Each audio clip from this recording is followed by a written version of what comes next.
Hi friends, వర్షాలు పడి ఈరోజు వాతావరణం బాగా చల్లగా ఉండడంతో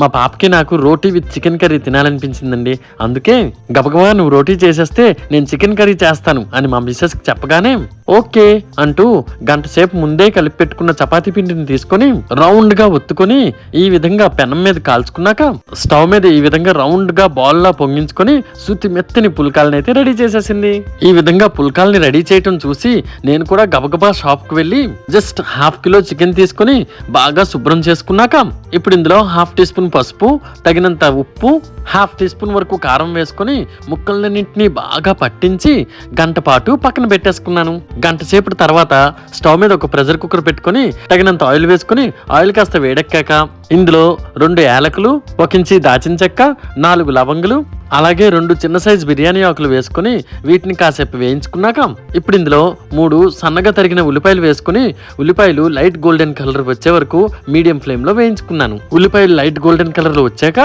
గంట పాటు మ్యారినేట్ చేసుకున్న చికెన్ ని వేసుకొని స్టవ్ ని మీడియం ఫ్లేమ్ లో పెట్టుకుని మధ్య మధ్యలో కలుపుతూ మూత పెట్టుకుంటూ ఈ విధంగా చికెన్ ని 3 to 4 మినిట్స్ వరకు వేయించుకున్నాక ఇప్పుడు ఇందులో ఫ్రెష్ గా నూరుకున్న 1 టేబుల్ స్పూన్ అల్లం వెల్లుల్లి పేస్ట్ వేసుకున్నాక లో ఫ్లేమ్ లో మధ్య మధ్యలో కలుపుతూ ఈ విధంగా వేయించుకున్నాను. అల్లం వెల్లుల్లి పేస్ట్ పచ్చివాసన పోయేంత లోపల ఒక మిక్సీ జార్ తీసుకుని ఇందులో 2 కట్ చేసిన టమాటోలు, 2 జీడిపప్పులు, కాసిన్ని ఎండు కొబ్బరి ముక్కలు, అలాగే హాఫ్ టీ స్పూన్ వరకు గసగసాలు వేసుకుని మెత్తటి పేస్ట్ లా తయారు చేసుకున్నాక ఇప్పుడు ఈ పేస్ట్ ని బాగా వేయించుకున్న చికెన్ లో వేసాక ఇందులోనే హాఫ్ టీ స్పూన్ వరకు ధనియాల పొడి, పావు టీ స్పూన్ గరం మసాలా, అలాగే 1 టీ స్పూన్ వరకు కారం వేసి ఒకసారి బాగా కలుపుకొని లో ఫ్లేమ్ లో 1 మినిట్ పాటు వేయించుకున్నాక ఇప్పుడు ఈ గుమగుమలాడుతున్న చికెన్ లో కాసిన్ని వాటర్ పోసుకున్నాక ఒకసారి బాగా కలిగి పెట్టుకొని ప్రెషర్ కుక్కర్ మూత పెట్టుకొని విజిల్ పెట్టుకొని 2 విజిల్స్ అయితే రానిచ్చాను. అంతే, సింపుల్ గా మన చికెన్ కర్రీ రెడీ అయిపోయింది.